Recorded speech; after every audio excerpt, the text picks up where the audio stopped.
आज की चैनल में आपका स्वागत है। मैं हूं पारुल शर्मा और पेश है आज की सच्ची बात पक्की बात।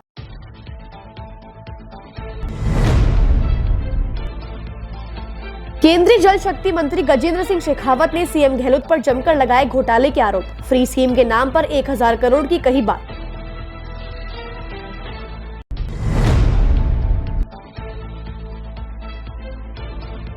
राजस्थान माध्यमिक शिक्षा बोर्ड के कर्मचारी सामूहिक हड़ताल पर। विभागीय पदोन्नति में रिक्त पद भरने की कर रहे हैं मांग।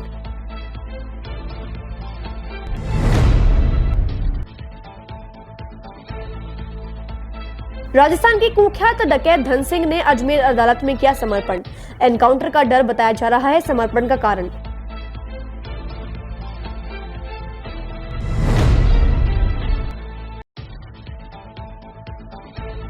रक्षाबंधन की मुहूर्त को लेकर विवाद कायम। पंडित घनश्याम आचार्य ने विवाद के बीच का बताया रास्ता।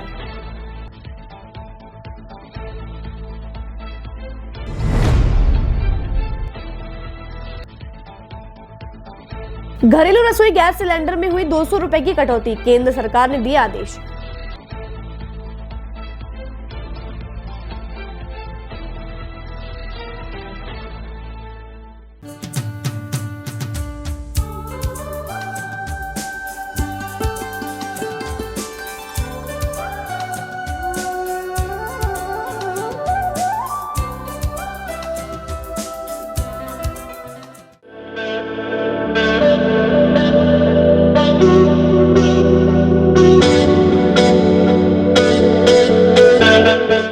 अजमेर शहर में प्लॉट, मकान, फ्लैट, दुकान आदि खरीदने, बेचने व किराए हेतु आज ही प्ले स्टोर से डाउनलोड करें Varsha real estate app. Varsha real estate, a unit of Varsha group, lets you live better.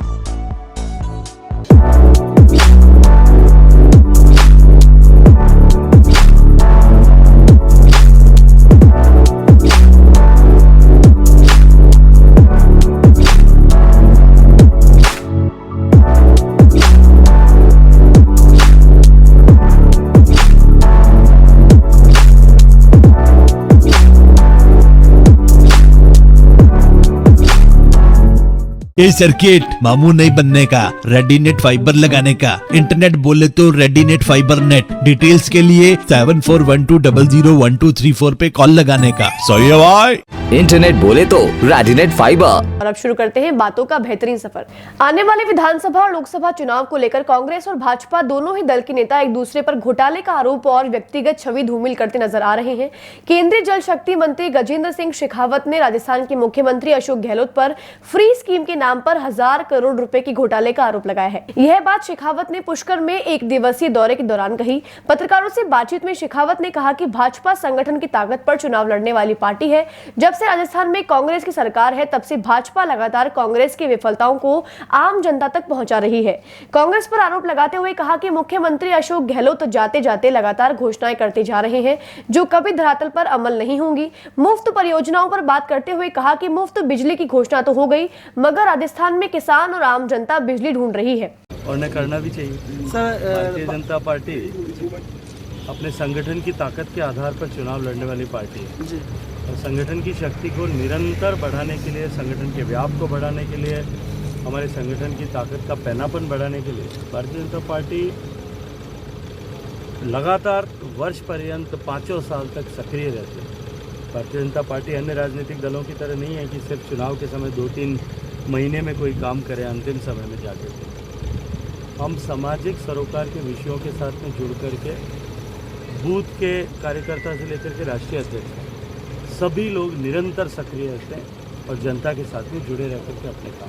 Sir, ये आगामी दिनों में जो मुफ्त परियोजनाएं सरकार दे रही है, क्या चुनावों में इसका इम्पैक्ट देखने को? मुझे लगता है कि आधी मुफ्त परियोजनाओं का तो जनता के सामने खुलासा हो चुका है। मुफ्त बिजली की बात की थी लेकिन अब लोग बिजली को ढूंढ रहे हैं। किसानों की बिजली की बात की थी फ्री देने की, किसान बिजली के अभाव में त्राही कर रहा है। लोगों की फसलें बर्बाद हो चुकी है। खड़ी फसल पर लोहावट में, ओसिया में, गोपालगंज में, उधर फलौदी में लोगों को जो है तवियाँ निकाल करके फसलों को ज़मीन में दबाना पड़ा।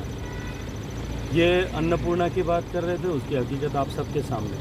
24,000 पैकेट ऐसे जनता को उनकी सेहत के साथ खिलवाड़ करते हुए, उनके जीवन के साथ खिलवाड़ करते हुए भेज दिए गए, जिनकी जांच होने पर जिनको घटिया क्वालिटी का पाया गया। ये तो केवल एक सैंपल की जांच हुई। अगर राजस्थान भर के सैंपल की जांच होती तो इस 1,000 करोड़ के भ्रष्टाचार के माध्यम से या 1,000 करोड़ अपने जेब में डालने के लिए राजस्थान के कितनी करोड़ लोगों के साथ में इन्होंने खिलवाड़ किया है, ये अब जनता के सामने स्पष्ट हो चुका है। मुख्यमंत्री अशोक गहलोत पर शेखावत ने फ्री राशन देने को लेकर चलाई जा रही अन्नपूर्णा योजना में बड़ा घोटाला बताया है। उन्होंने कहा कि सरकार ने 24,000 फूड पैकेट्स बिना जांच के घटिया क्वालिटी के बांटे हैं। जांच होने पर फूड पैकेट की गुणवत्ता की जांच सामने आएगी। शेखावत ने जनता के 1,000 करोड़ रुपए अपनी जेब में डालने का भी गहलोत पर आरोप लगाया है। राहुल जी को मॉरल राइट है। जब गलवान घाटी में मेरे देश का सैनिक आंख से आंख मिला करके खड़ा था, तब वो किससे गलबैयाँ मिला रहे थे, पहले उसका स्पष्टीकरण उनको करना चाहिए और अपने पार्टी का और अपने परिवार का इतिहास उठा करके देख लेना चाहिए कि उन्होंने कब कब किस किस तरह के पाप भारत के साथ में, चीन और पड़ोसी देशों के साथ में समझौते करके किए हैं। किन किन लोगों के साथ में उनकी पार्टी ने किन किन उद्देश्यों के साथ में समझौते किए हैं, MOU हस्ताक्षरित किए, किन किन लोगों के देशों से और कैसी परिस्थितियों में उन्होंने राजीव गांधी फाउंडेशन में चाइना से चंदा लिया है, चाइना की पॉलिटिकल पार्टी से लिया। वो अब जो है भारत सरकार पर, मोदी जी पर आरोप लगाते हैं। जिनके घर कालिक से पुते हों, उनको दूसरों की तरफ काजल भरी दृष्टि से देखने का भी अधिकार नहीं होता। शेखावत ने सीएम गहलोत को ललकारते हुए ERCP परियोजना मुद्दे पर 1-to-1 चर्चा करने का भी चैलेंज किया। राजस्थान सरकार अपनी राजनीति चमकाने के लिए सिर्फ 700 करोड़ रुपए खर्च न करके राजस्थान की जनता के साथ पाप कर रही है। यदि यह परियोजना पूरी होती है तो राजस्थान के 13 जिलों में इस परियोजना का पानी पहुंच सकेगा। मैं आज यहाँ बैठ करके अजमेर पुष्कर में इस पवित्र धरती पर पूछना चाहता हूँ और चुनौती देता हूँ अशोक गहलोत साहब, वो किसी भी मंच पर खड़े हो जाए, मीडिया के मंच पर आ जाए, कभी आमने सामने बात करने के लिए। जनता का दरबार अगर आप लोग सजा सकते हैं, कहीं चर्चा कर सकते हैं, उनको बुला दें। वो खुद अगर न बोल सकते हो, उनके मंत्री को ले आए। मंत्री पर भी भरोसा न हो तो अपने सबसे श्रेष्ठ सचिव को लेकर के आ जाए।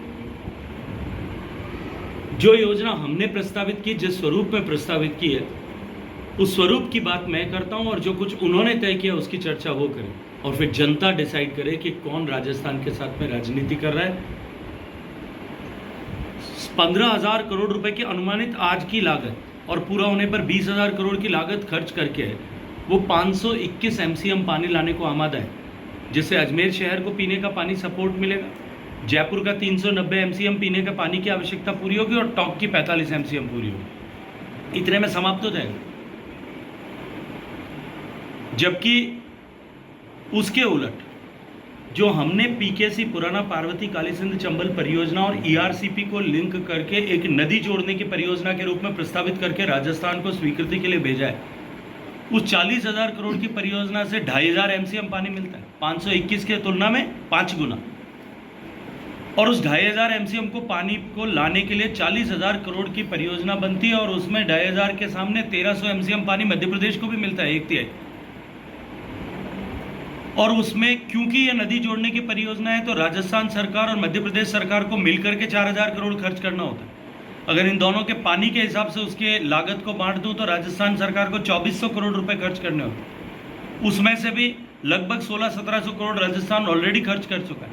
700 करोड़ रुपए खर्च करके आगामी 5 साल में, केवल 5 साल में राजस्थान में 2,500 MCM पानी आता है, जिससे 13 जिलों को अगले 40 साल तक पीने के पानी की गारंटी मिलती है, जिससे न केवल 13 जिलों को पीने के पानी की गारंटी मिलती है, अभी तो 17 लाख बीघा जमीन की सिंचाई भी जो है इन 9 जिलों में होती है। लेकिन दुर्भाग्य है कि 700 करोड़ रुपए खर्च करके जो लाभ राजस्थान की जनता को मिल सकता है, उस लाभ से महरूम करके और हमेशा हमेशा के लिए महरूम करके अपनी राजनीति को चमकाने का पाप अशोक गहलोत सरकार कर रही है और गहलोत साहब कर रहे हैं। जनता को निर्णय करना है कि वो इस पाप के साथ है या राजस्थान की जनता के भविष्य के साथ। क्या हकीकत तो न्यायालय ने तय कर दी। जहाँ एक तरफ उच्च न्यायालय में जो मैंने ये पिटीशन फाइल किया कि ये फर्जी केस है, इसको क्वैश किया जाए, तो राजस्थान उच्च न्यायालय में जब न्यायाधीश ने पूछा तो उनके वकील ने स्वयं स्वीकार किया कि 100 से ज़्यादा FIR दर्ज हुए, उसमें मेरा कहीं नाम नहीं। 4 साल जांच करते हुए 4.5 साल की इस जांच में जितनी चार्जशीट फाइल हुई हैं पिछले 4.5 साल में, उसमें मेरा कहीं नाम नहीं, तो उसी दिन स्पष्ट हो गया था। लेकिन उसके बाद भी क्यों किया? वो निरंतर अनर्गल टिप्पणियां कर रहे थे, मुझ पर कर रहे थे। मैं मानता था कि राजनीति है, कहीं इससे कोई राजनीतिक क्षेत्र में इस तरह की चर्चा करना, इस तरह के आरोप लगाना, हालांकि मैं मानता हूं कि राजनीतिक शुचिता के साथ में नहीं जुड़ा है, लोभी हनन करना है, लेकिन फिर भी जब उन्होंने मेरी दिवंगत मां को लेकर के टिप्पणी की, तब व्यथित होकर के मैंने मानहानि का मुकदमा दायर किया। जज ने अपने विवेक का उपयोग करके दिल्ली पुलिस से जांच करवा करके फिर समन इशू किया है। जब समन इशू हुआ और कोर्ट में प्रस्तुत होना था तो पाँव में पट्टी बंधी और पाँव की पट्टी नहीं खुली। एक पेशी आने तक इसका इंतजार किया गया और कहा गया कोर्ट में कि साहब हमें पाँव में पट्टी बंधी, हम नहीं आ सकते। न्यायालय ने दूसरी तारीख दी कि अगले तारीख को आ जाइए। अगली तारीख तक भी पाँव की पट्टी बंधी। अपीलांट कोर्ट में गए, अपील कोर्ट में भी जो है रिलीफ नहीं मिला और कहा गया कि व्यक्तिगत रूप से उपस्थित होकर के अभियुक्त की तरह बेल बॉन्ड भरे, अपने जमानत भरे। तब जिस दिन आदेश हुआ उसी दिन शाम को पट्टी खुल भी गई और दौड़ने भी लगे। राजस्थान विधानसभा, क्योंकि मुझे लगता है कि यह चर्चा शायद आप कहीं आपके संज्ञान में नहीं आई, आप चूक गए होंगे। 1 साल से भी ज़्यादा समय पहले माननीय राष्ट्रीय अध्यक्ष जी पब्लिकली मीडिया से बात करते हुए, कार्यकर्ताओं से बात करते हुए सब जगह ये कह चुके हैं कि हम सामूहिक नेतृत्व के आधार पर चुनाव लड़ेंगे। माननीय गृह मंत्री जी जो पूर्व राष्ट्रीय अध्यक्ष भी हैं, पार्लियामेंट्री बोर्ड के वरिष्ठ सदस्य हैं, वो 1.5 साल से इस विषय पर अनेक बार जो है टिप्पणी कर चुके हैं। मुझे लगता है उसके बाद में विषय समाप्त हो गया है। हम सब सामूहिक नेतृत्व में चुनाव के साथ चुनाव लड़ेंगे और इस चुनाव में मोदी जी हमारा चेहरा होंगे, मोदी जी हमारे नेता होंगे। हम सब लोग एक हैं। भारतीय जनता पार्टी में कहीं कोई बिखराव नहीं है। भारतीय जनता पार्टी में हम सब के नेता निर्विवाद रूप से बूथ के कार्यकर्ता से लेकर के 14 करोड़ सदस्यों तक हम सब के नेता नरेंद्र मोदी जी। हम सब का चुनाव चिन्ह कमल का फूल है। हमारा लक्ष्य भारत माता की जय जयकार करना और भारत का गौरव पुनः लौटाना है सभी 14 करोड़ लोगों का। हमारा मार्ग अंत्योदय का मार्ग है, एकात्म मानववाद का मार्ग है, उसमें कहीं कोई डिफरेंस नहीं।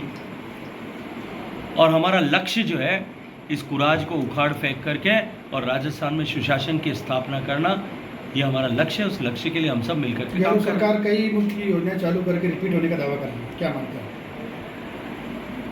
देखिए, ऐसी मुफ्त की योजनाएं प्रारंभ करने की आवश्यकता क्यों पड़ती, मैं आपसे ये प्रश्न करना चाहता हूँ। जब सरकारें डिलीवर करने में फेल हो जाती हैं, 4.5 साल तक कुछ नहीं कर पाती, लोगों की आकांक्षाओं अपेक्षाओं पर खरी नहीं उतरती, किए गए वादों पर काम नहीं कर पाते, तब जाकर के सरकार को इस तरह के शिगुफे छोड़ने पड़ते हैं। लेकिन याद दिला दूँ, मुझे नहीं पता आप लोगों को पत्रकारिता में कितना समय हुआ है या कितना आपको आपके चैनल्स एंड प्लेटफॉर्म्स को समय हुआ है, लेकिन 2013 के चुनाव के साल में मार्च 2013 से लेकर के अक्टूबर 2013 तक, जब आचार संहिता लगी थी, तब तक की अखबार उठा करके देखिएगा, टीवी चैनल्स को उठा करके देखिएगा और उनकी न्यूज़ को उठा करके देखिएगा, आप पाएंगे कि इससे ज़्यादा घोषणाएं हुई थी अपने आप को। अभी तो राजस्थान को नंबर 1 बनाने की बात होगी। दुर्भाग्य है कि 4.5 साल, पौने 5 साल बीत जाने के बाद में अब उनको राजस्थान को नंबर 1 बनाने का जिद भी याद आई है और 2030 का विज़न भी याद है। 3 बार मुख्यमंत्री रहने के बाद में, पौने 15 साल का शासन समाप्त होने के बाद में, अब वो राजस्थान को 2030 का लक्ष्य देकर के विज़न की बात कर रहे हैं। संजीवनी मामले में केंद्रीय मंत्री शेखावत ने कहा कि उनकी दिव्यांगत मां पर टिप्पणी से दुखी होकर उन्होंने कोर्ट में वाद दायर किया। न्यायपालिका ने अपने विवेक के आधार पर दिल्ली पुलिस से मामले की जांच करवाई और मुख्यमंत्री अशोक गहलोत को समन भेजा। इसके बाद मुख्यमंत्री अशोक गहलोत के पैरों में पट्टी बंध गई और जब जमानत भरने के आदेश हुए तो पैरों से पट्टी खुल गई। में काम करे या चुनाव से कुछ पहले आकर के जैसे देश में अन्य पॉलिटिकल पार्टियां एक्टिव होती हैं, ऐसा करे, ऐसी नहीं। जनसंघ के जमाने से लेकर के भारतीय जनता पार्टी के 1980 के प्रारंभ से अब तक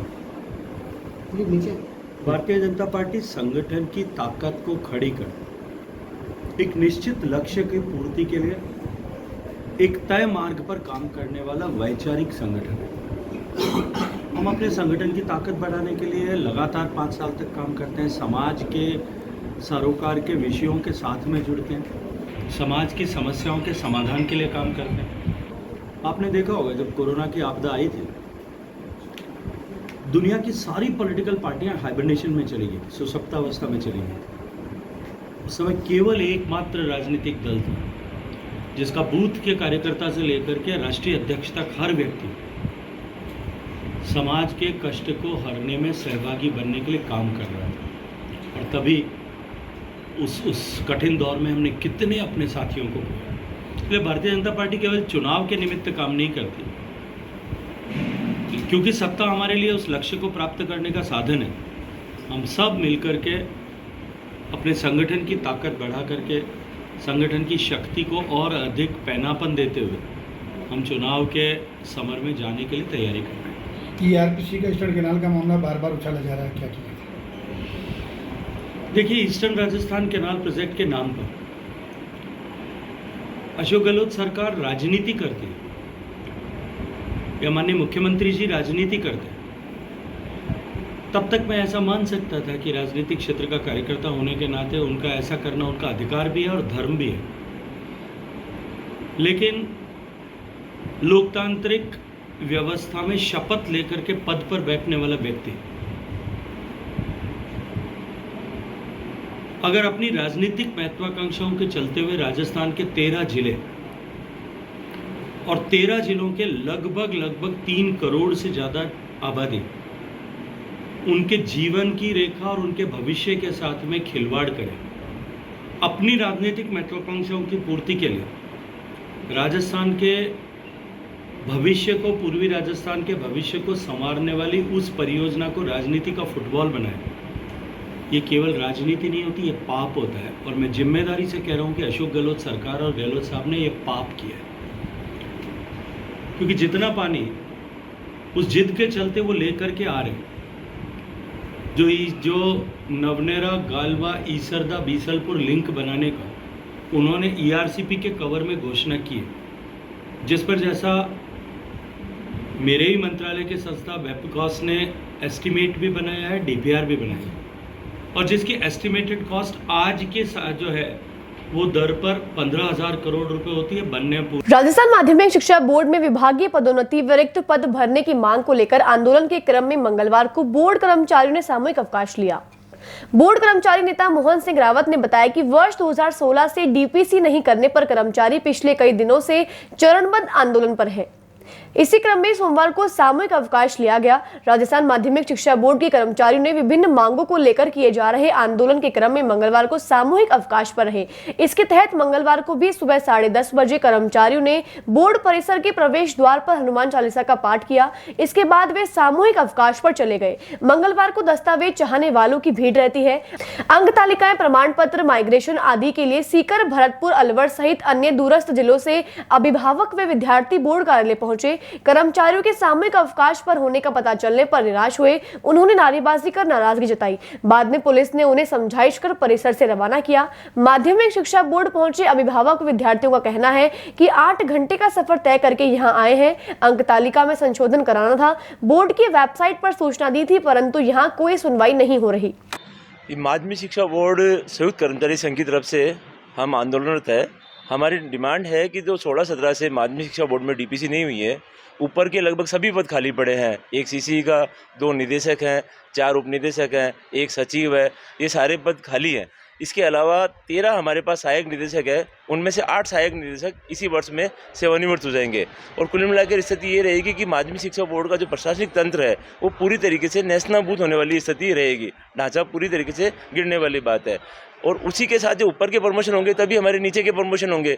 और ये प्रमोशन हमारा मौलिक अधिकार है, ये एक प्रशासनिक प्रक्रिया है। इसके लिए हमें आंदोलन की जरूरत नहीं पड़नी चाहिए। लेकिन 2016-17 से लगातार ये हम मांग करते आ रहे हैं और पिछले 2.5 महीने से हम इसमें लगातार मांग कर रहे हैं। 15 जून को हमने पहला चिट्ठी दी थी, 25 जुलाई को फिर चिट्ठी दी, अनुरोध किया। उसके पश्चात भी जब हमारी जायज़ मांग को नहीं माना जा रहा है तो कल हम सामूहिक अवकाश के ऊपर थे। उसके अलावा हम काली पट्टी बांध के कर रहे हैं। आज भी हम काली पट्टी बांध के प्रदर्शन कर रहे हैं। और अगर ये प्रशासन जो 31 अगस्त का जो राजस्थान सरकार का भी है कि सारी जगह ये डीपीसी हो जाए और सरकार को सूचित करें। हम बार बार यहाँ बोर्ड प्रशासन को भी याद दिला रहे हैं कि भाई सरकार का भी ये सर्कुलर है, उसकी पालना की जाए। लेकिन प्रशासन की हठधर्मिता है। अब इसमें ये संदेह होता है कि ये प्रशासन इस तरह से क्यों कर रहा है, हम भी समझ नहीं पा रहे हैं। इसलिए हमें आंदोलन ये चीज़ मांग करनी पड़ रही है। हम आंदोलन करके ये मांग कर रहे हैं और प्रशासन को हम चेता रहे हैं कि ये जो हमारी जायज़ मांग है, जिसे हम जायज़ तरीके से मांग रहे हैं, इसको तुरंत प्रभाव से इन कर्मचारियों को लाभान्वित करें। प्रमोशन की जो कार्रवाई है, जो डीपीसी की बैठक होनी है, आहूत करके सबको लाभान्वित करें।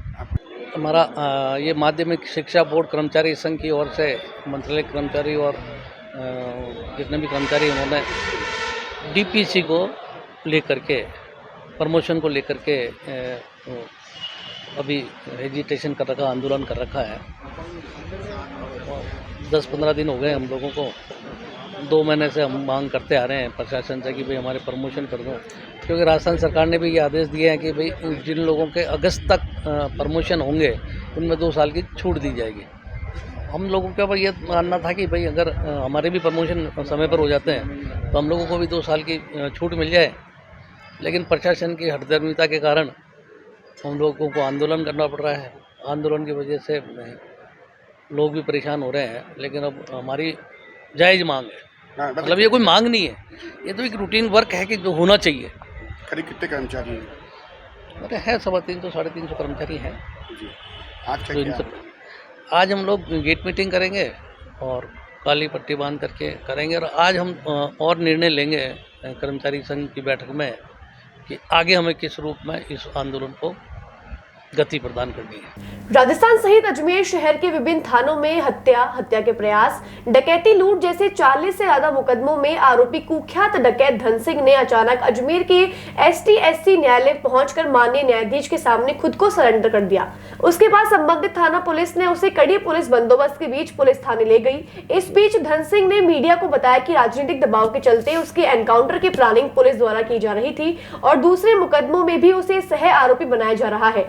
कुख्यात डकैत धन सिंह उर्फ धनसा के अधिवक्ता GS सोडी ने बताया कि पिपरोली निवासी धन सिंह उर्फ धनसा के ऊपर 17 मार्च 2023 को अटेम्प्ट टू मर्डर के मामले में मीणा गांव निवासी नेहा गर्ग ने एक रिपोर्ट दर्ज कराई थी कि उसके घर पर धन सिंह सहित कुछ बदमाशों ने हवाई फायरिंग कर जान से मारने की धमकी दी थी। इस मामले में धन सिंह वांछित था। धन सिंह और उसके परिवार वालों को पुलिस द्वारा धन सिंह के एनकाउंटर की धमकी दी जा रही थी। कुछ दिन पहले धन सिंह की पत्नी ने न्यायालय, जिला कलेक्टर और SP को लिखित शिकायत देकर उसके पति धन सिंह के एनकाउंटर न करने की मांग की थी। आज अधिवक्ता GS सोडी के जरिए कुख्यात डकैत धन सिंह और धनसा ने माननीय ST/SC न्यायालय के समक्ष खुद को आत्मसमर्पण कर दिया। गौरतलब है कि साल 2022 जून को पुलिस ने कुख्यात डकैत धन सिंह को गिरफ्तार किया था। धन सिंह इस दौरान पुराना बस स्टैंड पर किसी से मिलने के लिए आया था। उसी दौरान पुलिस को बस स्टैंड पर धन सिंह की मौजूदगी की जानकारी मिल गई। पुलिस ने कार्यवाही करते हुए उसे पकड़ लिया। उसके बाद जब कोर्ट से उसे पेरोल मिली तो वह उसके बाद फरार हो गया।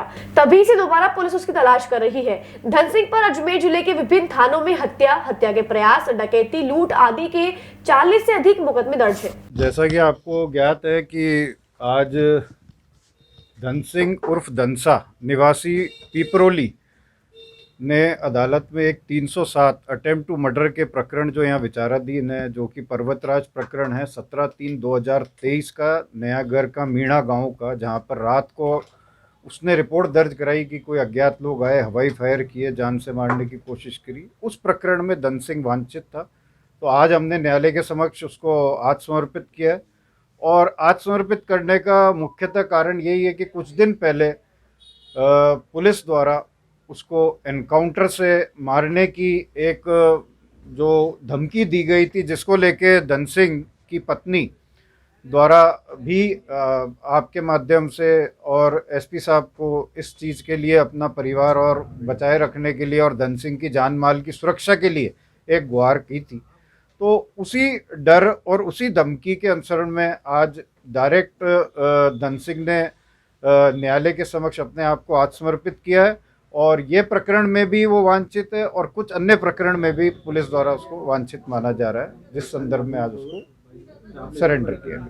रक्षाबंधन का त्योहार सावन पूर्णिमा की उदया तिथि में मनाया जाता है। 31 अगस्त को सावन पूर्णिमा की उदया तिथि है, लेकिन 30 अगस्त को यह तिथि भद्राकाल में लग रही है।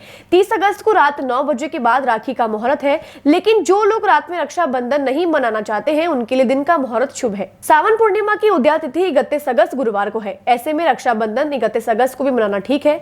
31 अगस्त को राखी बांधने का शुभ मुहूर्त सुबह 5:55 से सुबह 7:05 तक है। जो लोग 30 अगस्त को राखी बांधना चाहते हैं उनके लिए शुभ मुहूर्त रात को 9 बजे के बाद से है। उसके बाद 31 अगस्त को पूरे दिन रक्षाबंधन का मुहूर्त है। पंडित घनश्याम आचार्य का कहना है कि रक्षाबंधन का त्योहार हमेशा सावन पूर्णिमा की उदया तिथि में मनाना सही रहता है। इस साल सावन पूर्णिमा की उदया तिथि 31 अगस्त को है। ऐसे में रक्षाबंधन 31 अगस्त को मनाना ठीक है। जी साहब, रक्षाबंधन है, चतुर्दशी है, 10:59 तक 10:59 बाद के अंदर पूर्णिमा आएगी और 10:59 से ही भद्रा प्रारंभ हो जाती है, तो रात्रि 9:02 तक भद्रा रहती है।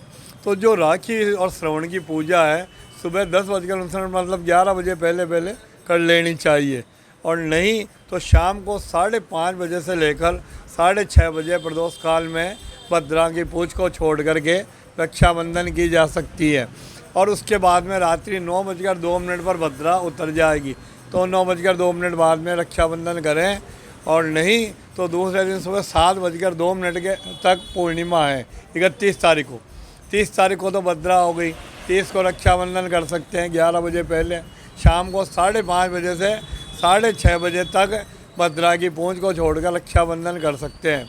भद्रा का मुख है 6:30 बजे से 7:15 बजे के बीच में। इसमें कभी रक्षाबंधन नहीं करें, या फिर रात्रि को 9:02 पश्चात ही रक्षाबंधन करें। महंगाई से परेशान जनता को केंद्र सरकार ने बड़ी राहत दी है। सरकार ने घरेलू रसोई गैस सिलेंडर में 200 रुपए की कटौती की है। पेट्रोलियम कंपनियां हर महीने की पहली तारीख को एलपीजी की कीमतों में बदलाव करती हैं। महंगाई से परेशान जनता को केंद्र सरकार ने बड़ी राहत दी है। सरकार ने घरेलू रसोई गैस सिलेंडर में 200 रुपए तक की कटौती की है। सरकार ने घरेलू रसोई गैस सिलेंडर पर 200 रुपए की सब्सिडी की घोषणा की है। ये सब्सिडी उज्ज्वला योजना के तहत आने वाले लाभार्थियों को मिलेगी। अगस्त महीने की पहली तारीख को पेट्रोलियम कंपनियों ने कमर्शियल एलपीजी सिलेंडर की कीमतों में 100 रुपए की कटौती की थी। हालांकि घरेलू गैस सिलेंडर के दामों में कोई भी बदलाव नहीं हुआ था। अगस्त महीने की पहली तारीख को राजधानी दिल्ली में घरेलू रसोई गैस सिलेंडर की कीमत 1103 रुपए थी। वहीं मुंबई में रसोई गैस सिलेंडर के दाम 1102 रुपए, कोलकाता में 1129 रुपए और चेन्नई में 1118 रुपए था। हर महीने की पहली तारीख को 14 किलो वाले घरेलू और 19 किलो वाले कमर्शियल गैस सिलेंडर के दाम पेट्रोलियम कंपनियां तय करती हैं। सूत्रों के मुताबिक उज्ज्वला योजना के तहत रसोई गैस सिलेंडर की कीमतें 200 रुपए सस्ती होंगी। प्रधानमंत्री नरेंद्र मोदी की अध्यक्षता में आज हुई कैबिनेट की बैठक में यह फैसला किया गया। बातों को देते हैं हम छोटा सा विराम, जल्दी मिलते हैं एक नए सफर पर।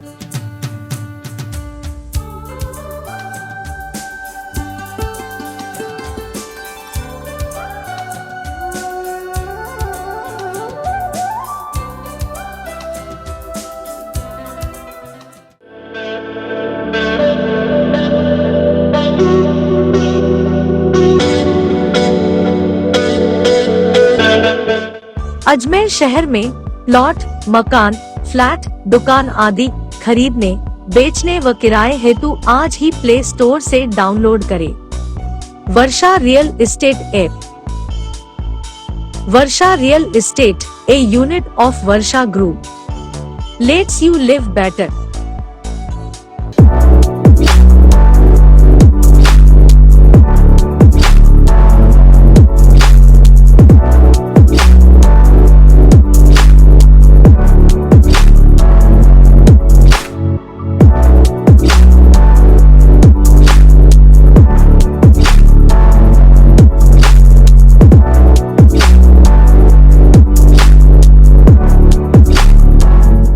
ए सर्किट मामू नहीं बनने का, रेडीनेट फाइबर लगाने का। इंटरनेट बोले तो रेडीनेट फाइबर नेट। डिटेल्स के लिए 7412001234 पे कॉल लगाने का। सही है भाई।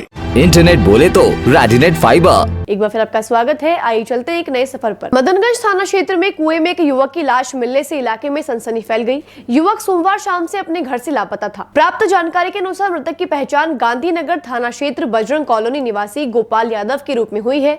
कुएं में लाश की सूचना पर पहुंची मदनगंज थाना पुलिस ने दमकल कर्मियों की मदद से बाहर निकालकर राजकीय अस्पताल के चीरघर में रखवा दी है।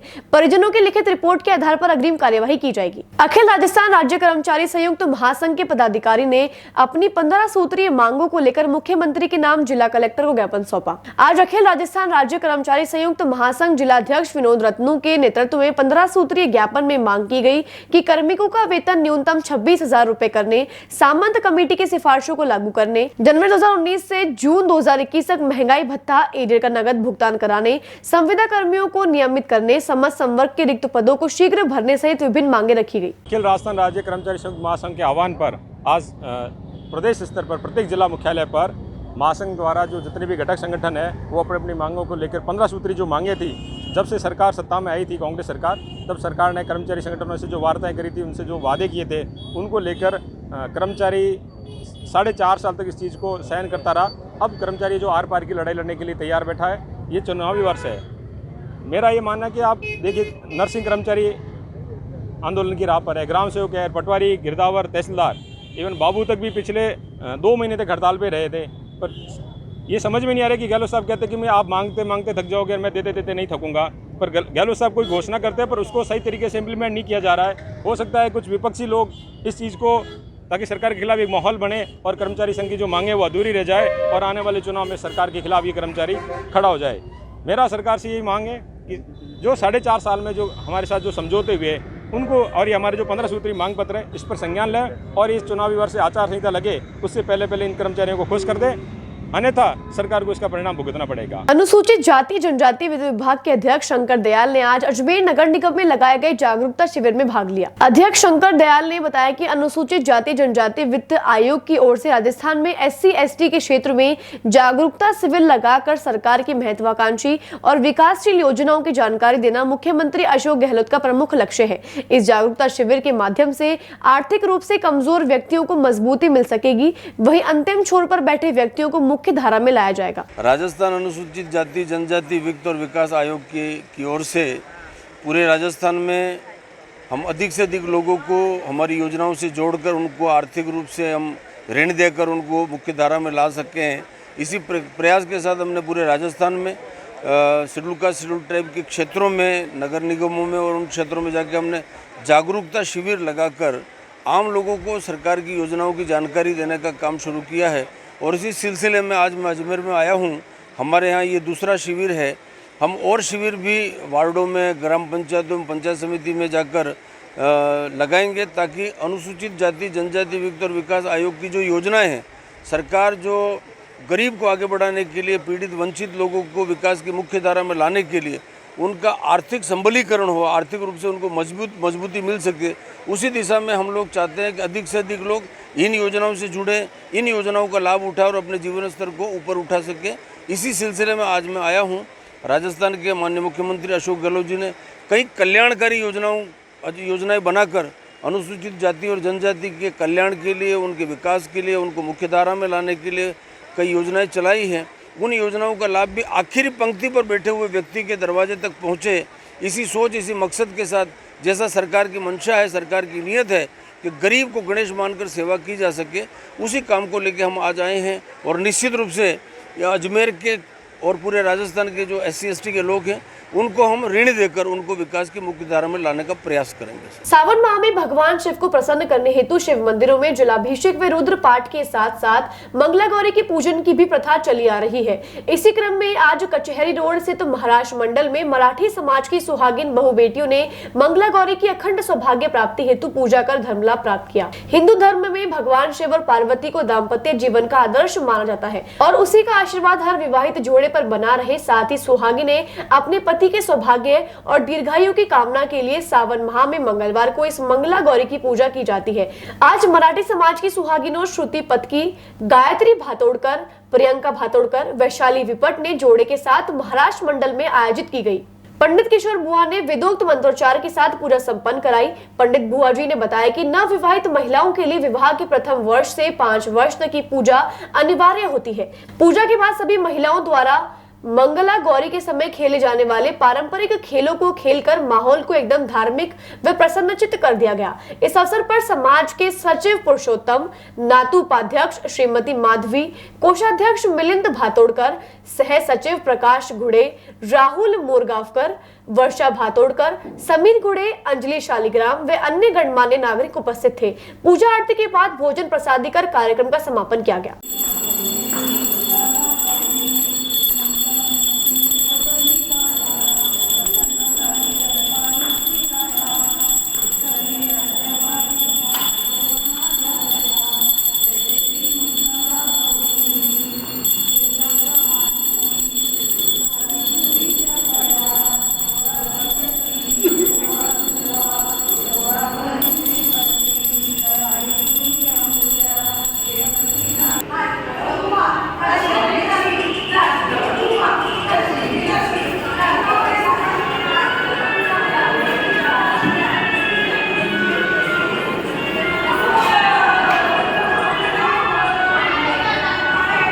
बातों को देते हैं हम छोटा सा विराम, जल्दी मिलते हैं एक नए सफर पर।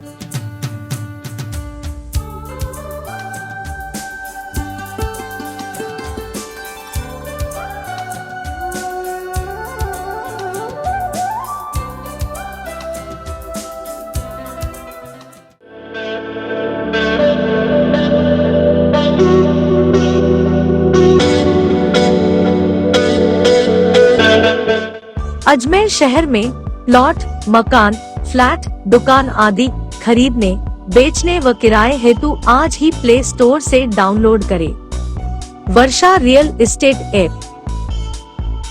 वर्षा real estate, a unit of Varsha group, lets you live better.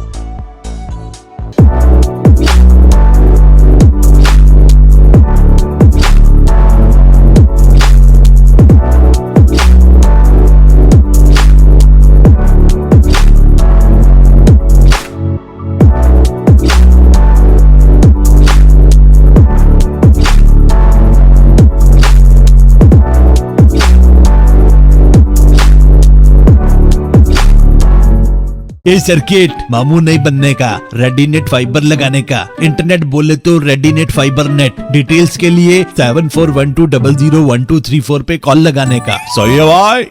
Internet बोले तो रेडीनेट फाइबर। एक बार फिर आपका स्वागत है। आइए चलते हैं एक नए सफर पर। मुख्यमंत्री अशोक गहलोत के विजन 2030 के उपलक्ष्य में आज मीडिया कर्मी और पुलिस अधिकारियों के बीच एक संवाद बैठक का आयोजन पुलिस लाइन स्थित सभागार में आयोजित किया गया। जिला पुलिस अधीक्षक चुनाराम जाट ने बताया कि आज इस संवाद बैठक में अजमेर के मीडिया कर्मियों द्वारा बहुत ही महत्वपूर्ण सुझाव दिए गए, जिसमें बताया गया कि 2030 में पुलिस की कार्यप्रणाली कैसी होनी चाहिए, उस पर कई मीडिया कर्मियों ने बेहतरीन सुझाव दिए। इन सुझावों को और पुलिस अधिकारियों के सुझावों को शामिल कर पुलिस हेडक्वार्टर भेजा जाएगा। इस बैठक में अजमेर रेंज आईजी लता मनोज, एसपी चुनाराम जाट सहित शहर और ग्रामीण के एडिशनल एसपी और थाना प्रभारी मौजूद रहे।